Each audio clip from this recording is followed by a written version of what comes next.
अस्सलाम वालेकुम। अल्लाहुम्मा सल्ली अला मुहम्मद व आले मुहम्मद। दोस्तों, मैं तुहाडे नाल इटली के वीज़े के बारे थोड़ा जिहा इन्फॉर्मेशन शेयर करना चाह रहा। जो मेरे नाल वाक़या आया वो भी मैं दसना चाह रहा और मेरी गल गौर नाल सुनना, वीडियो स्क्रिप ना करना, पूरी देख लेना। मेहरबानी, तुहाडा फायदा हो जाएगा। ਜਿਹੜੇ लोग इटली जान दे शौक 'ਚ ਹੈਗੇ ਨੇ ਉਹ ਵੀਡੀਓ ਜ਼ਰੂਰ ਦੇਖ ਲੈਣ। ਜਿਹੜੇ ਨਹੀਂ ਸ਼ੌਕ ਉਹ ਨਾ ਦੇਖਣ, ਕੋਈ ਗੱਲ ਨਹੀਂ। ਮੈਂ ਉਹਨਾਂ ਨੂੰ ਇਸ ਵਾਸਤੇ ਬਚਾਉਣਾ ਚਾਹ ਰਿਹਾ ਕਿ ਉਹ ਇਹ ਜਿਹੜੇ ਦਫ਼ਤਰਾਂ 'ਚ ਬੈਠੇ ਨੇ, ਕੋਈ 70 ਮੰਗ ਰਿਹਾ, ਕੋਈ 80 ਮੰਗ ਰਿਹਾ, ਕੋਈ 90 ਮੰਗ ਰਿਹਾ। ਗਾਉਂ ਦੇ ਵਿੱਚ ਰਹਿੰਦੇ ਨੇ ਲੋਕ, ਮਜ਼ਦੂਰੀ ਕਰਨ ਬਾਹਰ ਜਾਣਾ ਚਾਹੁੰਦੇ ਨੇ, ਸ਼ੌਕ ਰੱਖਦੇ ਨੇ। ਉਹਨਾਂ ਨੂੰ ਮੈਂ ਬਚਾਉਣਾ ਚਾਹ ਰਿਹਾ ਕਿ ਕੋਈ ਵੀਜ਼ੇ ਨਹੀਂ ਲੱਗ ਰਹੇ ਅਮਰੀਕਾ ਦੇ। ਜਿਹੜੀ ਥੰਬਨੇਲ ਅੱਜ ਮੈਂ ਪੜ੍ਹੀ ਹੈ ਉਹਦੇ ਦੇਖਿਆ ਹੈ ਕਿ ਪਾਕਿਸਤਾਨੀਆਂ ਨੂੰ ਇਟਲੀ ने वीज़े खोल दिते। उन्होंने वीज़े की तादाद बढ़ाई थी कि पाकिस्तानी की ऐसा आ गया कि इन्होंने तादाद बढ़ाई थी। दोस्तों, ना मैं झूठ बोलना वा, ना झूठ मेरी आदत नहीं कि झूठ बोला। ਜਿਹੜੇ ब्लॉगर झूठ बोलते हैं, मैं अपनी तफसील ਤੁਹਾਨੂੰ दसना चाह रहा। दोस्तों, 5 मई 2024 ਦੇ ਵਿੱਚ 5 मई 2024 ਦੇ ਵਿੱਚ ਮੇਰੀ अपॉइंटमेंट आई इटली एम्बेसी ਦੀ फैसलाबाद 'ਚ बुक हुई। क्योंकि उस वक्त बुक हो जाती, नवे महीने शुरू होए सी तो बुकिंग हुई। फैसलाबाद तो मेरी ट्रांसफर उन्होंने कर दी थी, जी अपॉइंटमेंट ट्रांसफर लाहौर कर दी। मैं लाहौर चला गया। लाहौर मेरी 15 तरीक ਨੂੰ अपॉइंटमेंट सी, 15 मई ਨੂੰ। मैं पासपोर्ट लैके अपनी फाइल तैयार करा के मुकम्मल उहदे 'ਚ 4 चीज़ां मैं लाइयां सी। बैंक स्टेटमेंट पहले, सब तो पहले पासपोर्ट साल वैलिड होना चाहिए। दूसरा travel plan, travel insurance, ticket तो होटल की बुकिंग। यह 5 चीज़ां मैं ला के ते लैके चला गया। उसदे बाद मैं गया एम्बैसी इत्थे BSL के दफ्तर लाहौर डिफेंस है, 6 डिफेंस के 6। अच्छा सर, उससे गया जो उन्होंने मेरे को कहा 80 यूरो फीस है तो 10,000 तुम उत्ते दे दो। मैं 10,000 देता उन्होंने।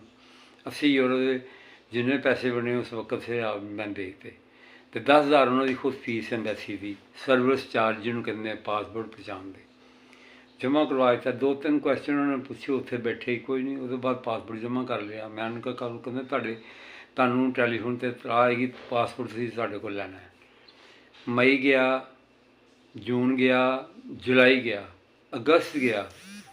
अगस्त के महीने जाके मैं BSL के दफ्तर गया वहाँ इत्थे लाहौर च। मैं उन्होंने कहा है और ये भी तुहानू शेयर करना चाह रहा, मेरा अप्रैल के महीने जापान का वीज़ा लगा सी ते मेरा 3 महीने वैलिड होंदा। मैं कहा चल 15-20 दिन महीने 10 देंगे कि मैं फिर जापान हो आवांगा।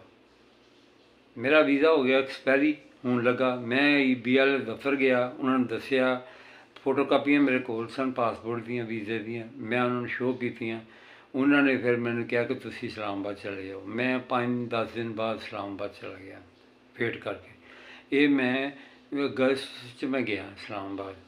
मई, जून, जुलाई, अगस्त जो मैं गया 25 तरीक ਨੂੰ ਉੱਥੇ ਪਹੁੰਚਿਆ तो उत्थे मैं BSL दफ्तर उपर गया अफसर ਨੂੰ मिलन।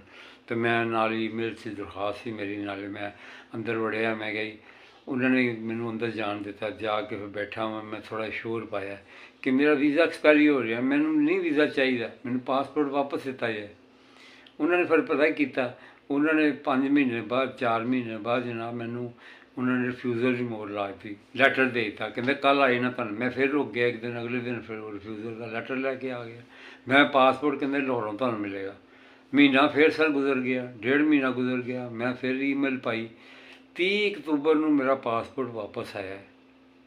30 अक्तूबर को मेरा पासपोर्ट मेरे को वापस आया है। वो भी मैं ईमेल करने के बावजूद, दफ्तर जाने के बावजूद, किराए लाने के बावजूद इस्लामाबाद के।